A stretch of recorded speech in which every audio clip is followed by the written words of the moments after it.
Hello Gems, Leah from Red Emerald Yoga. Welcome back to my channel for today's unboxing video. Today we will be unboxing and reviewing the Lord of the Rings Tarot Deck and Guide. Let's see. Okay, here we go. So it's illustrated by Tomas, Hijo. Let's get it out of the package. It's an Insight Editions deck.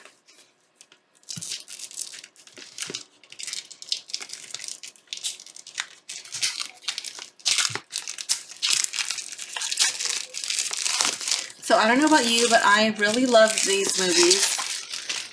I like to watch them on rainy days. So it says written by Gilly. Includes a fully illustrated 78 card deck and fold out guide. Explore your past, present, and future with this official tarot deck featuring stunning original artwork inspired by the iconic The Lord of the Rings novels. So let's check it out. Pretty tight. Oh my goodness. Okay. Oh, it's cute. Here's the inside. It just looks like stone. I really like the artwork on the side. That is cute.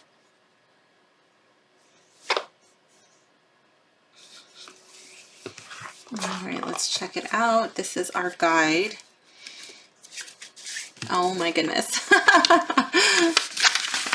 I have a few decks with these fold out things. I think they're a pretty cool concept at first. It's kind of like a novelty because these pages tend to get torn.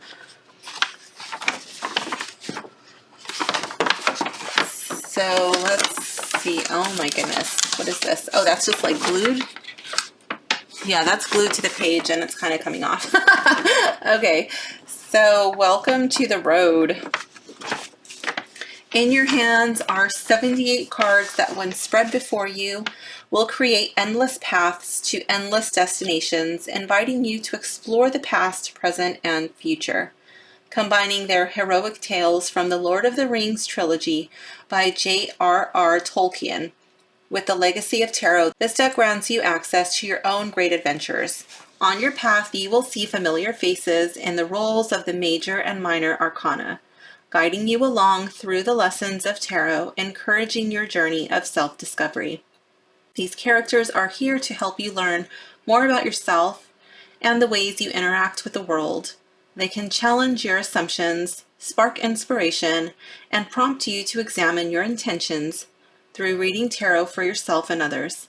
So pack your lembas, sharpen your axe, and get ready to wander into a mystical realm. But be prepared. There's no knowing where you might be swept off to. Okay, very cute.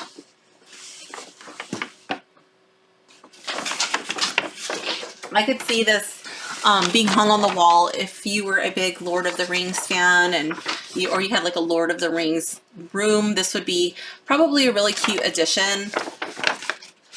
You know, like if you had like a little table and just like having the deck set out there, that would be cute. It does have a couple of spreads. The Trilogy, Second Breakfast, and The Road. We will do a sample reading from this paper fold out thing at the end. Let's take this out. I do like that it has a little ribbon pull. Oh, and there's the ring. Cute. Okay, let's move this to the side. That way we have more room. Let's take a look at the back.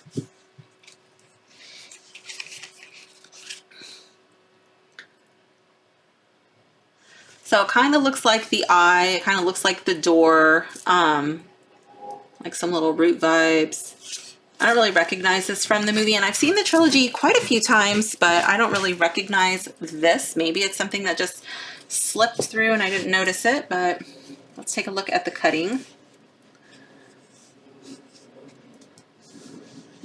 The cutting is really nice. It's not perfectly smooth. There are a little bit, I don't know if that's picking up.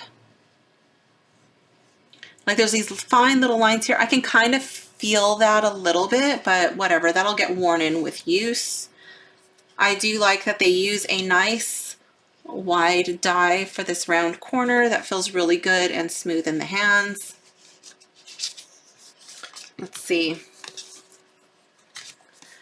And it does not appear to have lifting corners or edges, which I love. That's a big plus for me. Okay, so let's take a look at this deck.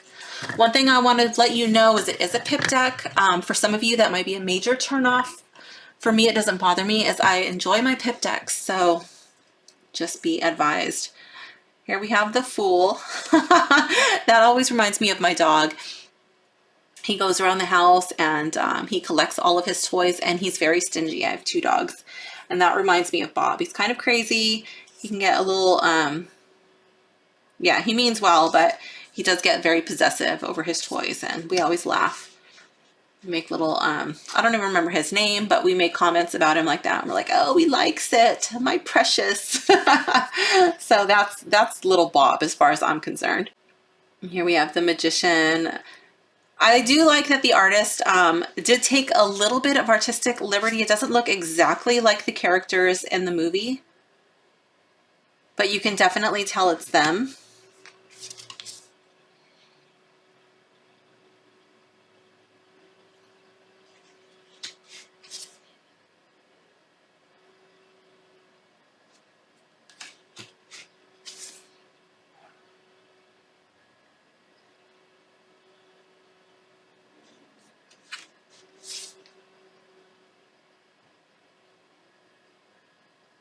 I like this guy as the Hierophant. Oops, I grabbed 2. They weren't stuck together. That was just my fingers grabbing 2. And the Lovers. Oh, very cool. Chariot. The Wheelbarrow. Look at his feet. I love it. His little natural feet. And Strength. All right, this is not using inner strength. This is using some might and some force. See, that's conquering your fears.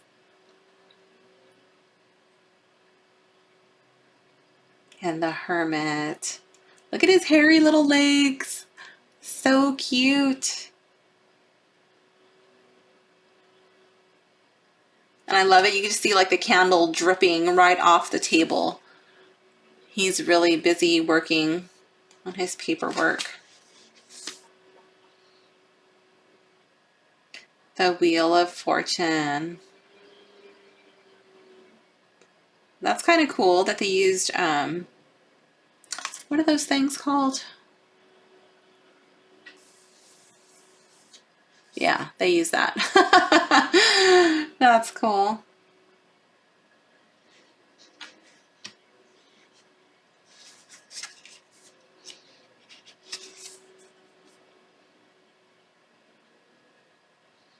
Justice. So I think that's the guy that has the blonde hair in the movie. I don't remember his name, and I can't even believe that I forgot his name, because my son convinced me that there was this surfer dude that we surfed with probably for like 6 or 8 months, and my son convinced me that that was his name. And I would always call him that name. And then finally he told me that wasn't his name.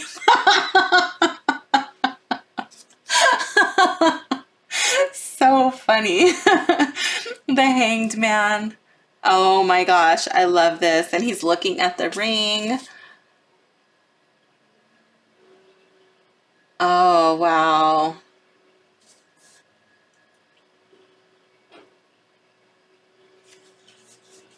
It's like his reflection, like what's happening underneath the waters of his emotions. Oh my gosh, it's calling him.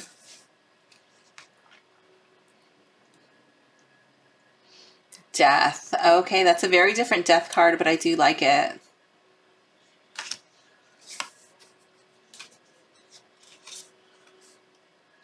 Temperance. Okay. The Devil. All of their goblins. And the Tower.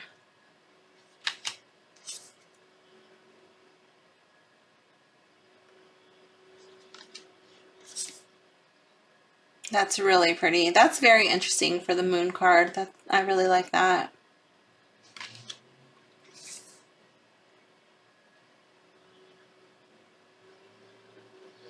This is very interesting for the sun card. Normally the sun is very joyous and very innocent looking, but here it's like you've got to fight for your joy. You've got to fight for your freedom. And it looks like those are horses behind her, and it's like there's two paths. One looking to the past, one looking to the future. The sun rising up behind her. The sun is the shield. Very interesting. Judgment, rising to the call.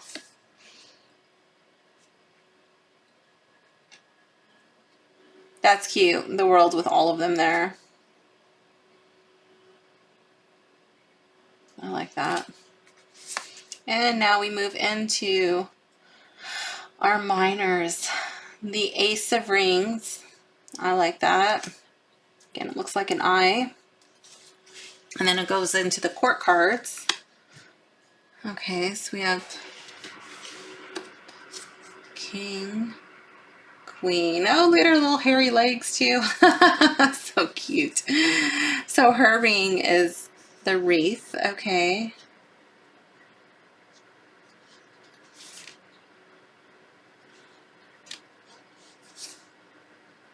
The Knight. So the rings, I guess, would be like the pentacles.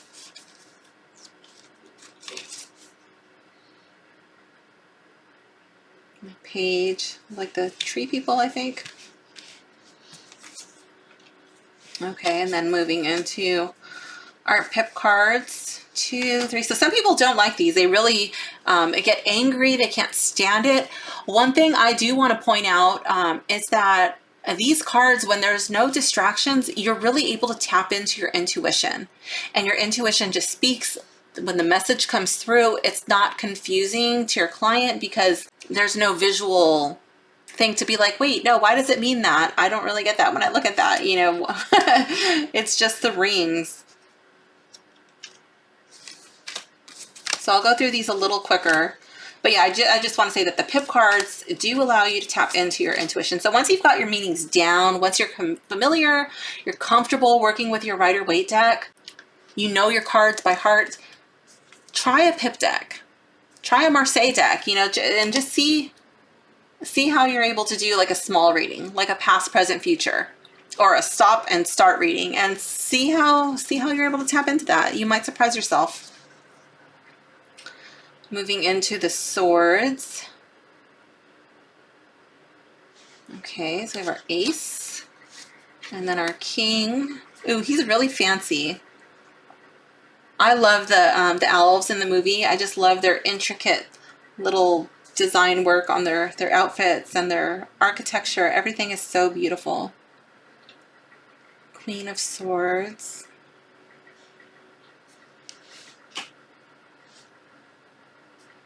I love the imagery in this card. Normally I feel like the Queen of Swords is very like standoffish and she's kind of built this wall that you can't really penetrate. But here I kind of feel like she's letting you in to tell you a secret. Like she's letting you into her world and she's like, join me. The way that her cape is kind of wrapping around her, and then the shield, I feel like she's kind of like saying, join me. I don't know.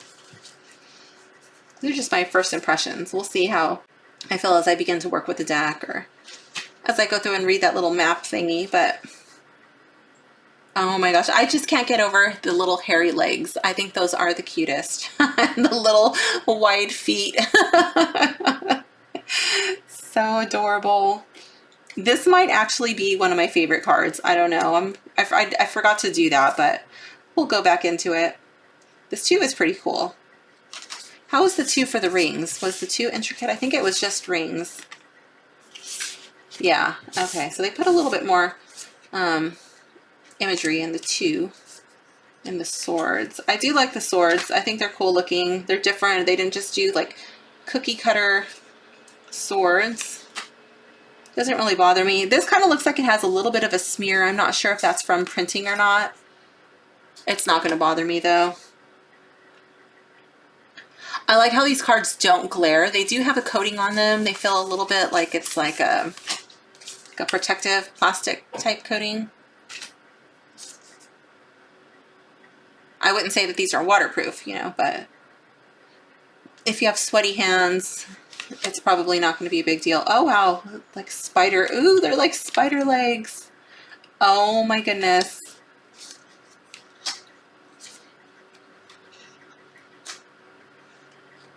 And it's for the 8 of Swords. So it's like you're caught in your own web. Oh, isn't that adorable? I love it. The Ace of Cups. The tree. It's like he's drinking the water. The King of Cups.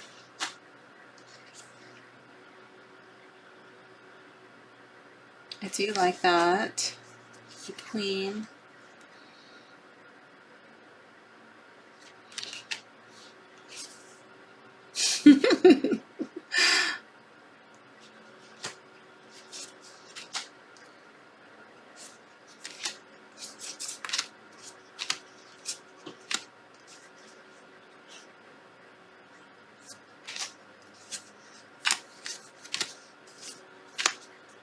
Cups cards are cute. The pip cards are actually a little better than I was expecting. I could not see all of the cards online when I ordered this deck. I love that Ace of Wands. That's really cool. How it just like grows in the middle of nothing. Oh my gosh, the King is so adorable. Like the King of the trees. The King of Wands. The Queen.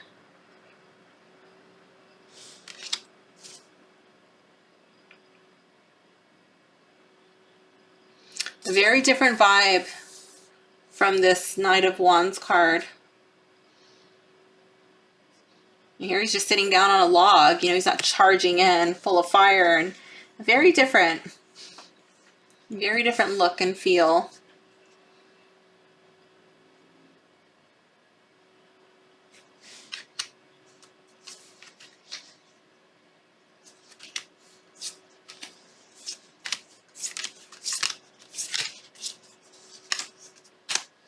Okay, let's find my favorite. I really like that Page of Swords though.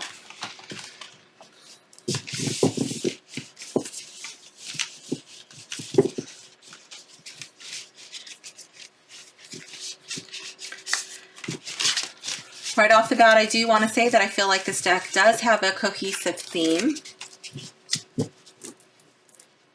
I like the artwork. Oh, Hangman. He's going to have to go on my favorites.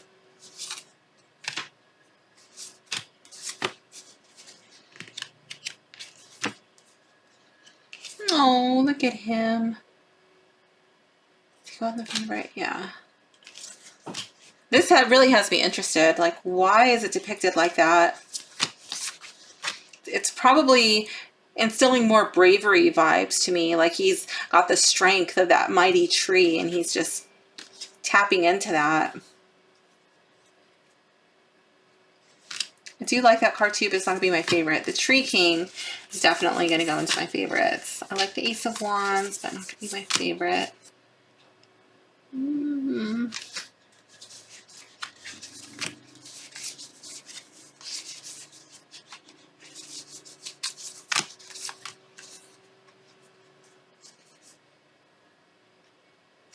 Scary.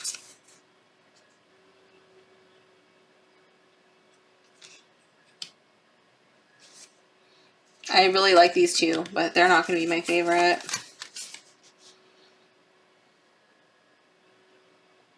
I also like the Knight of Swords. He's not charging in either. The horse has got his foot just gently resting in the stream, but he's not charging in. And I like how the horse is going this way, but he's looking that way. I don't really feel like this guy's going to get ambushed in this card.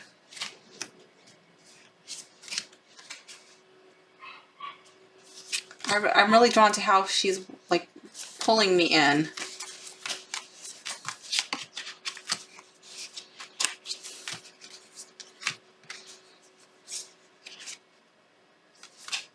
I love these tree people.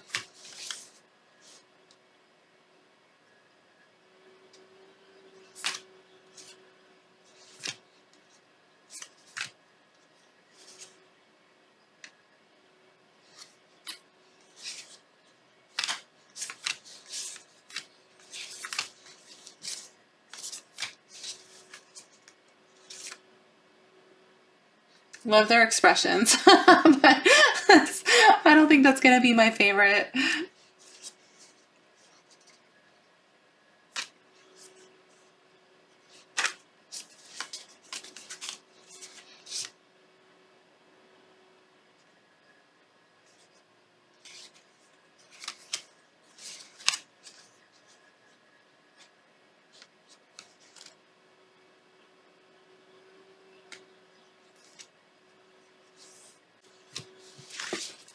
Okay.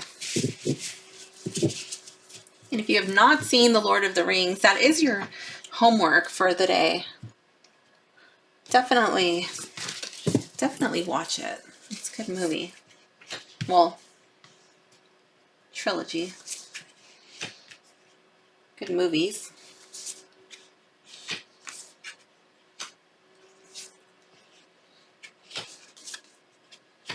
Let's see if I can get these all to fit on screen. I think I can.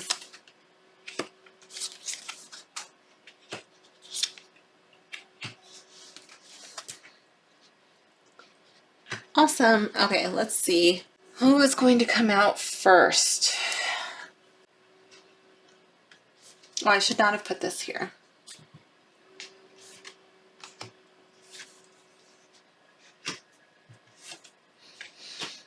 Bring this over so I can see a little better.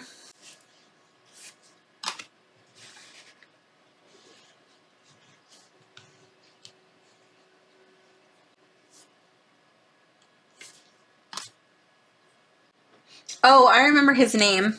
His name was Legolas. I think that's supposed to be the blonde guy. Legolas. So my son convinced me that the surfer's name was Legolas. So for all of those months, I was calling him Legolas. So funny.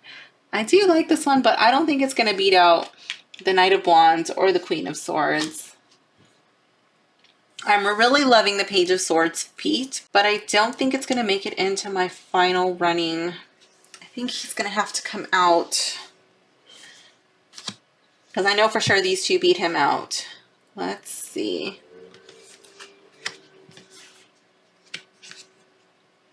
Who's coming out next out of this top row?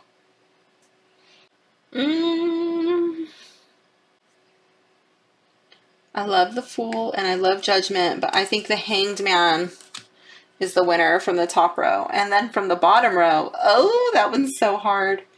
I don't know. I love all of these. Oh.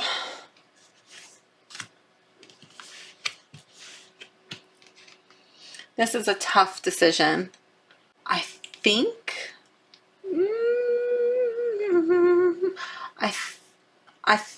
oh, Knight of Wands. Okay, now between these two, Smeagol, that's his name. It's starting to come back to me now that I'm sitting here with these cards for a little while. That's what we call Bob, Smeagol. I love how there's just like this little fish head right here. You know, he's eating the fish. It's a rotten fish. He's a bad fish. Oh my gosh, I'm so drawn to this one. I want to know what it means. But this one is my favorite, the Hanged Man. I'm going to read these both because on that little chart, the little map thing, it's not too long of a description. So we're going to find out what it says about Knight of Wands, and then we will read my favorite, the Hanged Man. Because I just have to know right now. I can't wait to see what he says. Okay, where is... I think I missed it. Okay, oh, here it is. Okay, Knight of Wands. Okay, so it has the name, because in case you're like me and you forget who the characters are. It's been a while since you've seen it. Okay, so the Knight of Wands is Tom Bombadil. Just as Tom provided the Fellowship with a much-needed respite, the King of Wands asks that you join him at his feast. In tarot, all knights are on a quest. This knight is pursuing grand ideas, generating the sort of charisma and magneticism that make people want to ride alongside.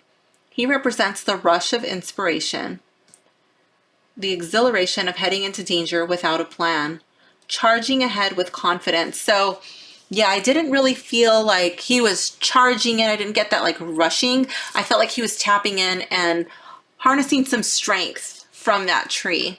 But I can see the inspiration like being the feather on his hat.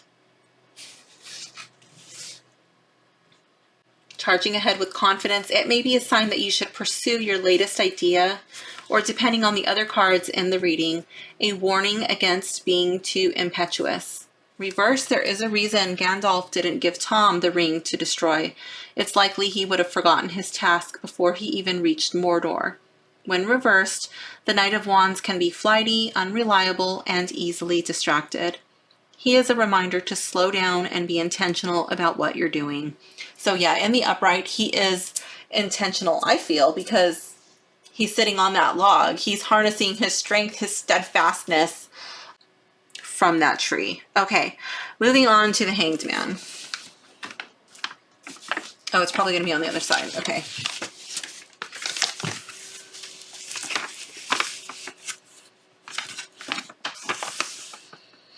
I kind of like it like this, how I'm doing it. Instead of having to deal with this big giant paper, I kind of like being able to turn it like a page like this. Okay, so the Hanged Man. Oh, Golem. I don't know why I thought his name was Smeagol. Anyways, we always called Bob Smeagol. Okay, Golem. Bound to the will of the One Ring. Golem's life is sacrificed so the ring may be destroyed. He represents the Hanged Man as he understands what it is to have a shift in perspective so powerful that it alters the course of an entire existence. In the upright, this card signifies that you are in a situation where you feel unhappy, dissatisfied, or like you can't make a decision. Stop pressuring yourself to control the outcome and instead try looking at things from a different angle. Though maybe not over lava. Think of Golem as a warning to examine your negative patterns, lest you be cursed with repeating them internally. Oh my gosh, I love it. And then this imagery of this guy, you know, who gets so consumed and obsessed with this ring that is not doing him any favors. It's literally destroying him. I love it with that image because normally the Hanged Man, he just looks like a normal guy. Okay, so going into reversed, sometimes making a significant decision can cause paralysis and lead to inaction. From there, negativity can fester, my precious, and turn you into a nasty version of yourself. While you may currently feel comfortable in your limbo, you are being urged to make a choice. You will never know what's possible until you try. I love that. I love that they threw in my precious too. Okay, let's draw a random card. Let's see how this deck shuffles. I'm thinking this is probably going to feel like my Buffy the Vampire Slayer deck.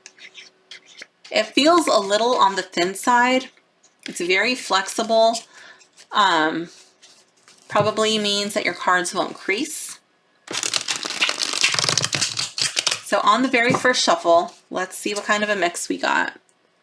Not too shabby for first shuffle. Okay, so they do have some give, some flexibility to them. It's not going to be a difficult deck to shuffle. Because of the type of card it is, it does feel a little bit different from my Rider-Waite deck. So I think just like judge it on the deck that's in your hand. It doesn't feel bad at all.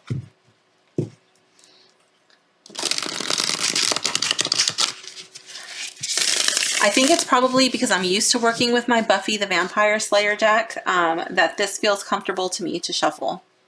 When I first started working with that Buffy deck, I was just like, oh, this feels weird. I don't really know what to think about it. But now I like it.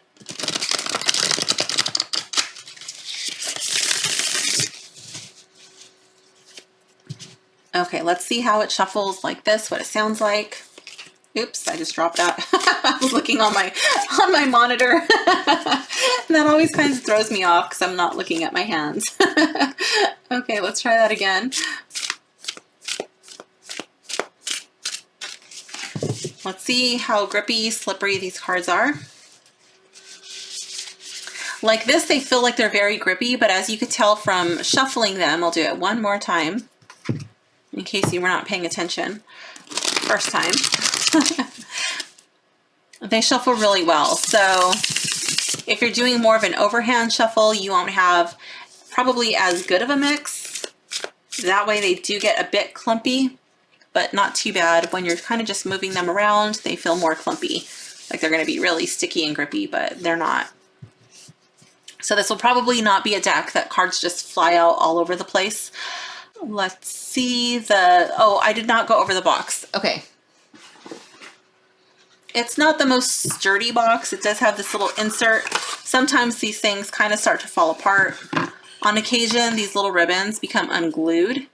That's easy to fix with just a drop of glue. I do like the ribbon.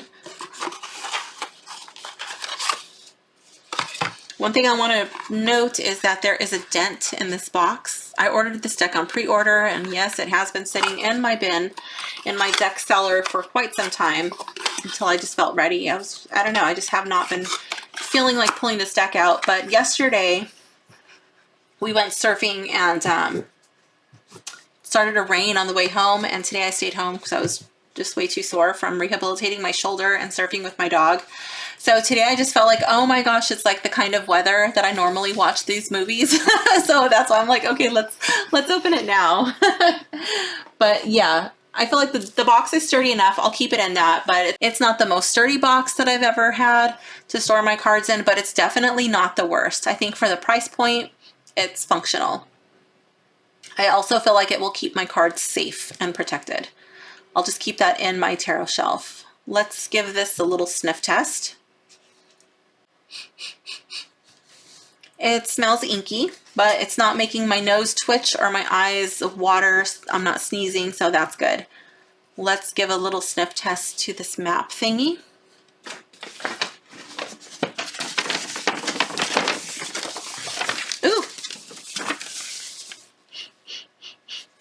Ooh, this has a more strong scent, but this is pungent. This is like stinky.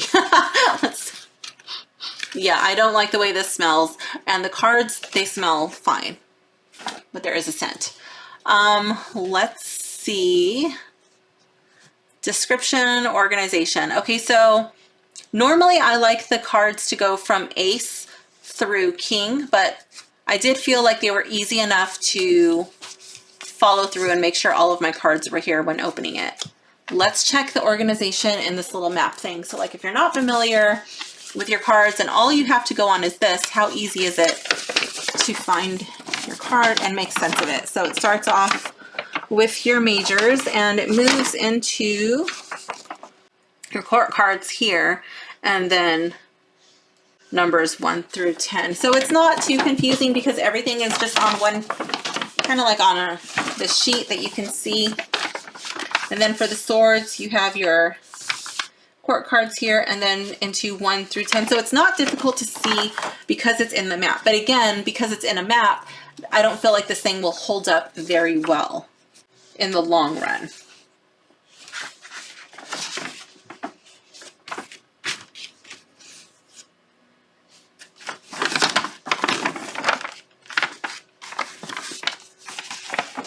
I am familiar with my card meanings, but I will still go through with the map because it's just, I love reading and it's just something that I like to do to connect with my cards before using them in readings. So let's see. What else am I doing? What is on my list? The art quality, is anything clear, blurry, or muted? I like the art quality. It does not follow exactly the look from the movie. I think that's okay. I think it kind of makes it a little bit more fun. You can still pretty much, for the most part, tell who they are. some of them might be a little bit confusing. There was only that one card, I think it was a swords card, I'm not too sure, that I felt like, oh, you know what, I felt like it was a little bit of a smudge from printing, but again, that does not bother me. I feel like this Lord of the Rings, you know, they're traveling on this great quest, and they do get dirty, you know, they get grungy, and so I feel like that smudge just kind of goes with that.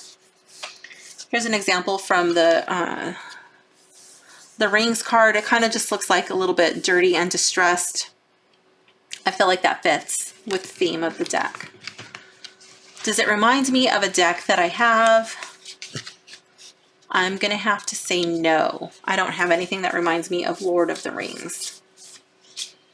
I like it because it's very earthy. I feel like it's a myth that people can relate to. A lot of people have seen Lord of the Rings.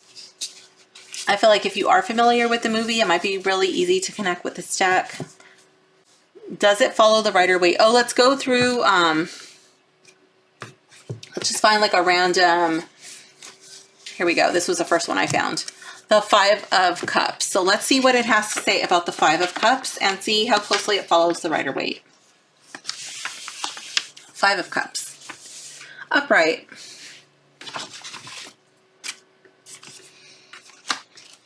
As the very wise Frodo once said, it is useless to meet revenge with revenge. It will heal nothing. Your plans have gone awry, and the Five of Cups finds you focusing on what went wrong instead of moving on. It's time to set aside your hurt feelings and allow forgiveness to heal you, releasing from a bitter cycle. In the reverse, have you been obsessing over past mistakes, ruminating over every detail? You are being called to make peace, to allow yourself to move on. You cannot undo what has been done, but you can forge ahead and do something different. After all, there are many unexpected feasts ahead of you. Yeah, so I like that. I feel like it follows the Rider-Waite close enough.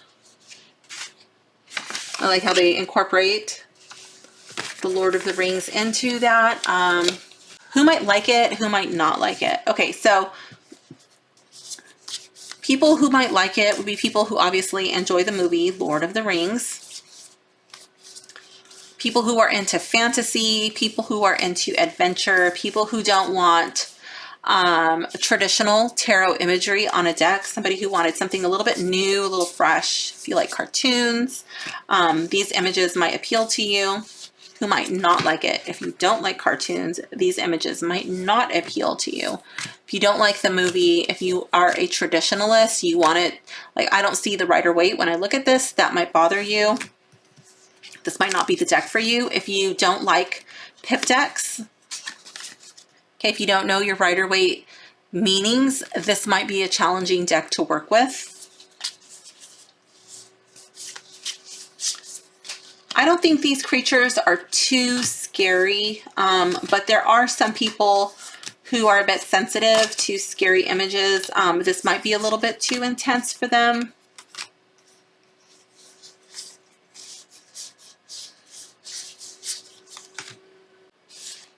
Like if you don't want to see any monsters or creatures like that, then this might not be the deck for you. But I think it's pretty cute. It's pretty fun. I don't really see anything that would really offend people in this deck.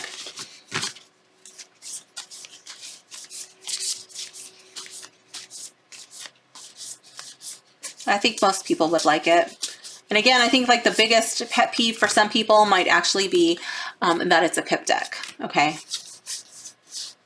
Do I wish that it was fully illustrated?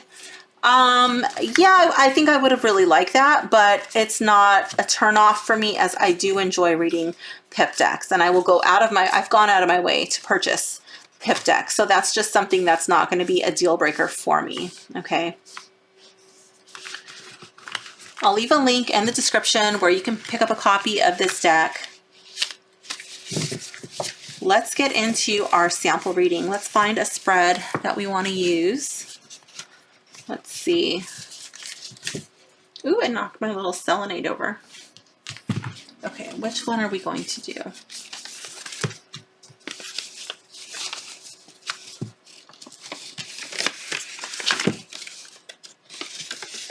Please don't tear. Okay.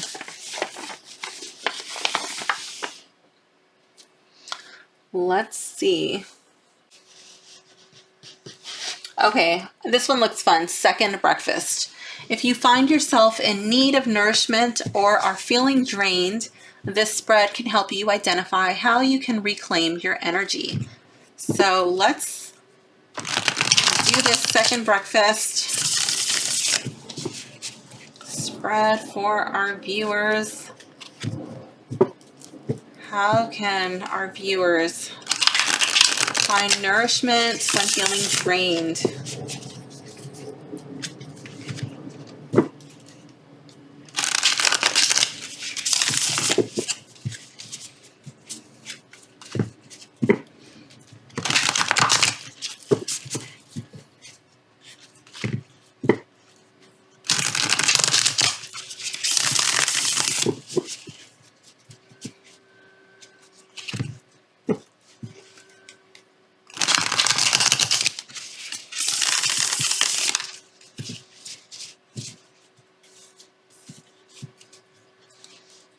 Okay.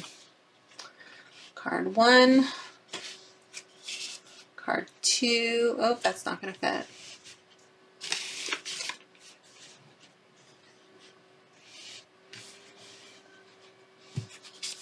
Card 3. Card 4. And card 5. Okay.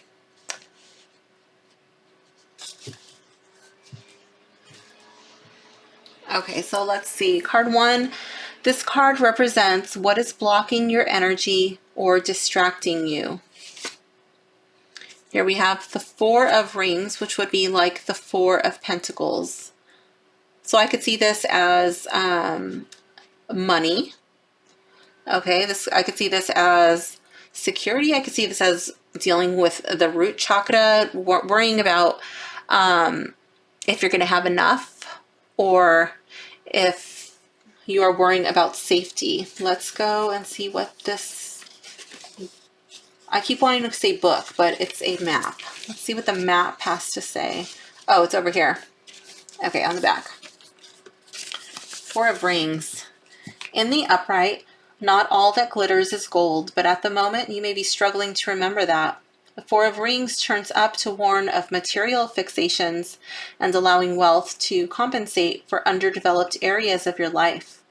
Consider reflecting on what's truly important to you, what makes you feel accomplished. This is a great time to re-examine your relationship with money and how it informs your priorities.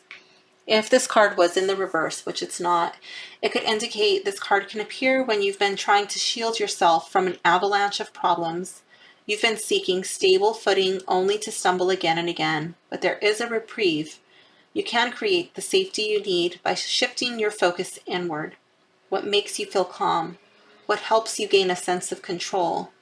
Try decluttering your space, revising your budget, or sticking to a self-care routine. Okay, the reason I read the reversed meaning is so you can see how this deck reads. You can make a better informed decision on whether this is a deck that you would like to pick up or not. Okay, where is my little spread? Okay, so as you can see, if you're... Oh! If you're fumbling with this spread, it's going to be a bit awkward while you're familiarizing yourself with these cards, or if you're learning with this spread, this little map thingy to teach you. Card 2, this card represents how you can overcome it. Here we have the Wheel of Fortune, and I do not think this is saying, oh, go play the lottery.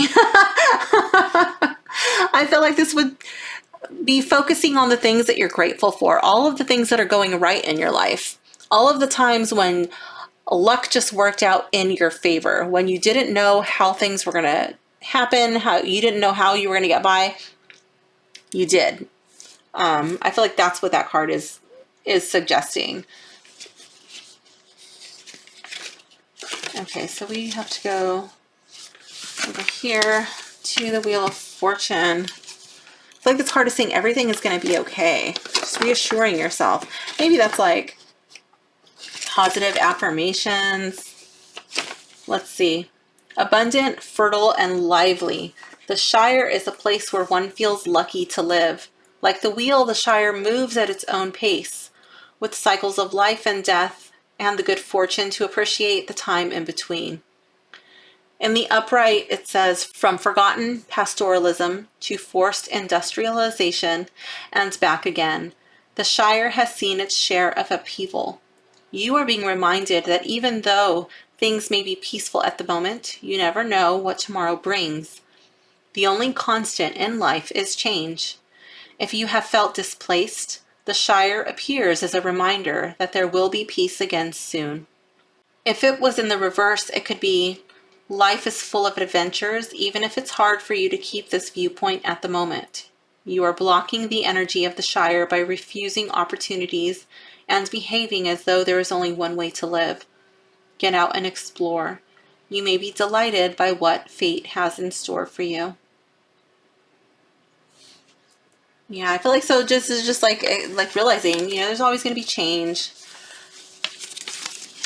When change is good, it doesn't always stay that way. And when change is bad, again, it doesn't always stay that way. But I feel like I would interpret that more like focusing on the ways that luck has shined down on you. I'm very strongly getting positive affirmations. Just throwing it out into the universe. A feeling that you want to embrace.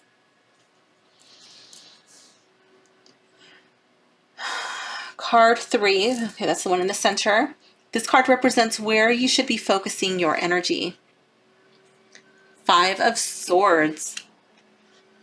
Okay. I see this as a conflict, where you should be focusing your energy. I felt like this could be about safety, security, making sure you have enough ends meet, being open to change, being open to a new way of thinking about your life, about your situation. But where you should be focusing your energy, I feel like this card is not living in fantasy land. This is not living in La La Land. I feel like this is having a realistic understanding of what's happening around you, and not to be a victim.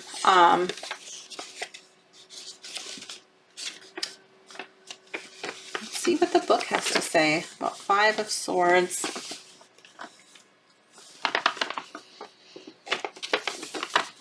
When the 5 of Swords is unsheathed, it predicts that a battle will be lost and not just a simple skirmish. This clash will be epic, and your wounds will be remorse and regret, leaving you to wonder if it was a fight worth having. Before you risk bloodshed, consider what you have to lose. Friendships, respect, inner peace. Those are all far more valuable than winning an argument. In the reverse, it says conflict is following you like the unblinking eye of Sauron. No matter how you try to escape, its gaze bores into you, challenging you to a fight. Sadly, there's no outrunning this enemy. The only way to attack it is through silence. Ignore instigators, dismiss antagonists, and hold fast to what you know to be the truth.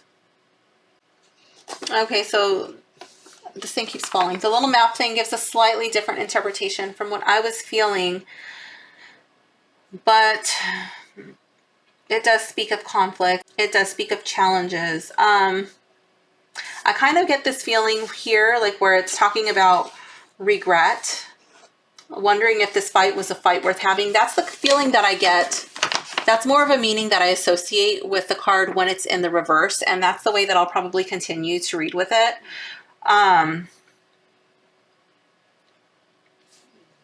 Here, when it says reverse, that's the feeling that I get more or less when it's in the upright. I feel like it's like it's picking your battles. Some battles can't be walked away from. Some things you can't just simply ignore. Just like in the movie, The Lord of the Rings, there were some battles that they had to fight. Even though they would have preferred to ignore it and live peacefully in the Shire, that's just not the way that things worked out. all of the little different types of creatures had to come together to overcome the evil. So yeah, that's more the feeling that I get with this. So what was that? That was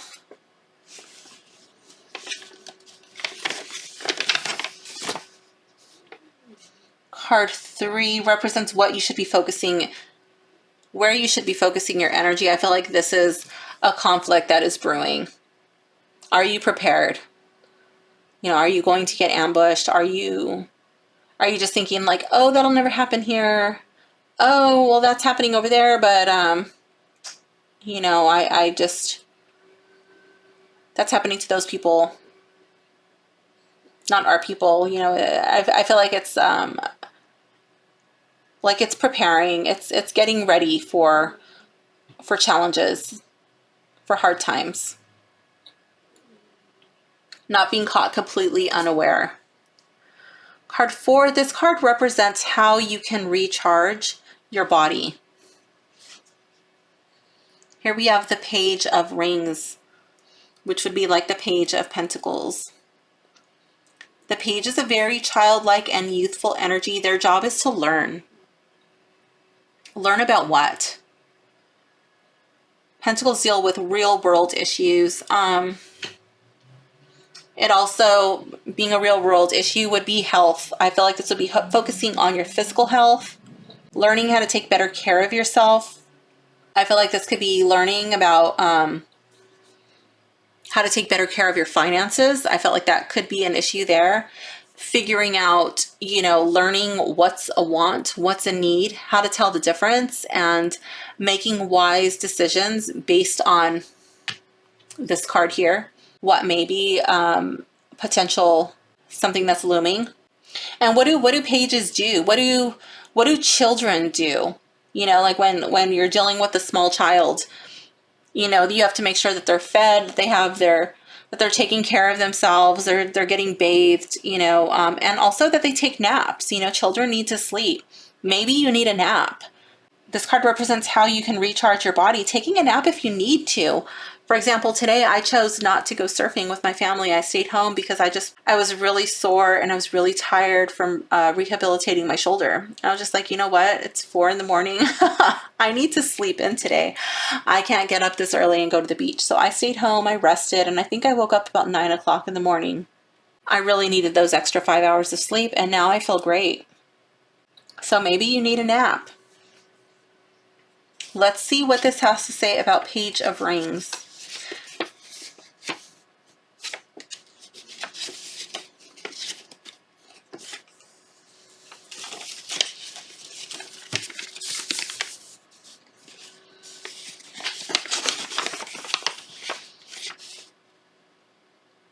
Okay, Page of Rings, quick beam, upright, the most action-oriented of the Ents. Quick beam mirrors the Page of Rings with his decisive mind. Similarly, you know what you want, and you are ready to make it happen. With vigilance comes victory, but you must be prepared to work at your fullest potential. Okay, so how do you get to your fullest potential? If you're looking at athletes, if you're looking at soldiers, if you're looking at people who do anything competitively, what do? They have to eat right. They have to get proper sleep. They have to be strong. They have to train. With vigilance comes victory. If this card was in the reverse, it says you may find yourself lost and adrift, wanting to retreat deeper into the Fangorn forest, but don't uproot just yet. Sure, nothing is going according to plan, but it's worth exploring how you can grow from this setback. Okay, so this is a little bit confusing,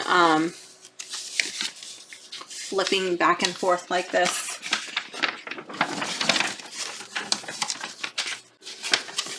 How you can recharge your body.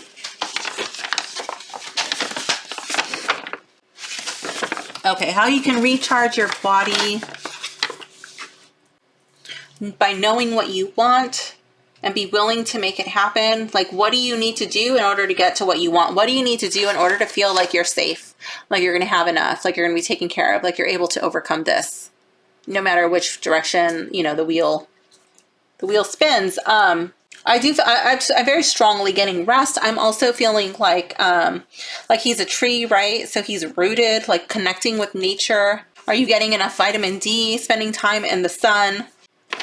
I'm kind of laughing, chuckling to myself, because to me, instead of looking like steam, to me that just looks like chemtrails. So maybe it's like a very chemtrail-y day, maybe not spending too much time in that because you don't really know what you're breathing in. But yeah, I do get like sunshine. Sunshine helps you grow strong. Let's see, card 5. This card represents how you can recharge your mind. Ace of Cups. Ooh, recharge your mind. I feel like this is tapping into your intuition. I feel like this would be reconnecting with your spiritual practice. I feel like this would be doing some sort of prayer or blessing for your food, especially your water, like how you can hold your water and you can hold it with both hands and you can set an intention. You can program your water and then you consume that and then it becomes a part of you. I don't know if you ever do any experiments. I know some of you might have automatic ice dispensers. You can also try it maybe with like just like a little dish. And I like to do this experiment. I use ice cube trays because I don't like the way that my automatic ice dispenser tastes. It tastes very plasticky and chemically to me. So I just use ice trays. So when I fill up the ice trays, I will hold it with both hands and I will set an intention for my ice and I'll speak a word to it. I really like using the word love, but I'll use different words based on, you know, whatever's going on in our lives and what's coming up in the upcoming day. We'll speak, usually me, my husband, sometimes my son will do it too. But anyways, we'll speak a word to the ice tray and then we'll stick it in there. And sometimes we'll just get like these really gnarly spikes that come out like fingers, you know, and they really like the word love. Love does it a lot, and compassion, healing. Sometimes I'll get mason jars or even just like water bottles and I'll hold it and I'll set an intention for whatever. The love and the healing, they'll usually get these big balls in the middle. It'll just be like a big ball. A sphere formed in the center, and out of that it'll just be like these little things like shooting out of it. And sometimes the ball, you can tell like the water was swirling kind of like a vortex. It's really neat, and it does different things with different words. So that's the feeling I get with this. I feel like it's setting an intention, speaking something to your water and consuming that. What was that? How you can recharge your mind. This also looks kind of like a singing bowl to me.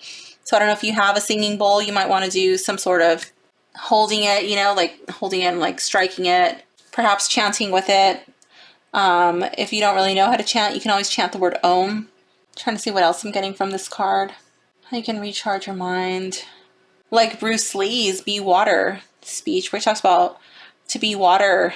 My friend, he talks about the destructive force of nature and the gentle force of nature, and how water is both the most gentle and forceful thing. You know, it can adapt to any container.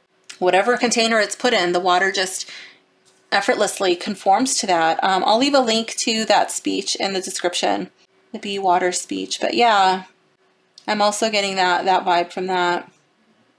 Okay, so let's go to the Ace of Cups and see what it has to say.